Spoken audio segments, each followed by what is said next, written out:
بسم الله الرحمن الرحیم. یو ځل بیا تاسو ته مخاطب یم. موضوع زمون زیر بحث دا چې عملیاتو کې کوم کارونه کیږي چې هغه شریعت سره تعلق نه ساتي. که چا زما دا ویډیو پورا واوریدا نو ان شاء الله زما دا امید دی چې هر انسان به جعلی عاملانو نه، فراډیانو نه او کاروباریانو نه، فراډیانو نه به محفوظ وي. په عملیاتو کې درې خطرناک شیزونه کیږي.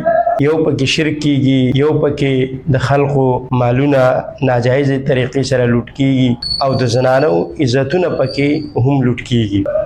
په دې کې شرک داسې شی دی چې شرک کې هر دویم انسان مبتلا دی او انسان ته دا پته نه لګي چې زه په عملیاتو کې شرک وم. کوم خلق چې عملیاتو کاروبار کوي هغوی ته دا پته ده چې دا فراډ دی، دا دوکه ده، خو بس د دنیا هرس دی، د دې په وجه هغوی په دې کې مبتلا دي. کوم خلق چې د دوی خواله ځي علاج په غرض سره د دې خلقو عقاید خراب شي، دا خلق په شرک مبتلا شي، دې خلقونه مالونه ووهلی شي، د زنانو پکې عزتونه خراب شي. نو په دې وجه موږ له پکار ده چې موږ په شرک ځان پوه کړو چې شرک څه شی دی، د شرک نقصانات څه دي او شرک څنګه خطرناک ګناه دی. الله پاک په سورۃ زمر کې آیات نمبر 65 کې فرمایي چې لئن اشرکت لیحبطن عملک. الله پاک فرمایي چې چرته تا شرک وکړو ستا اعمال به ضایع شي. ګورئ الله پاک په دې آیات کې د شرک مذمت کوي، د شرک قباحت بیانی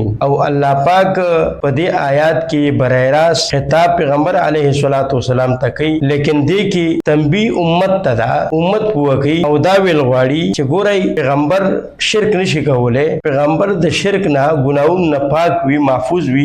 نو الله وی ک بالفرض و تقدیر پیغمبر چرته شرک وکي نو د پیغمبر اعمال به هم ضایع کیږي. نو چې د پیغمبر اعمال شرک ته نشي ټینګېدی نو زه او تاسو څوک یو چې زمون اعمال به شرک ته ټینګ شي. نو شرک دومره خطرناک ګناه دی چې شرک خپل ځان سره نور اعمال هم ختمي. حالانکه د شرک نه علاوه نور ګناهونه چې دي اعمال نه ختمي، بلکې صرف شرک داسې ګناه دی چې دا ځان سره اعمال صالحه بربادي سوځي. اوس شرک کوم اعمال سوځي؟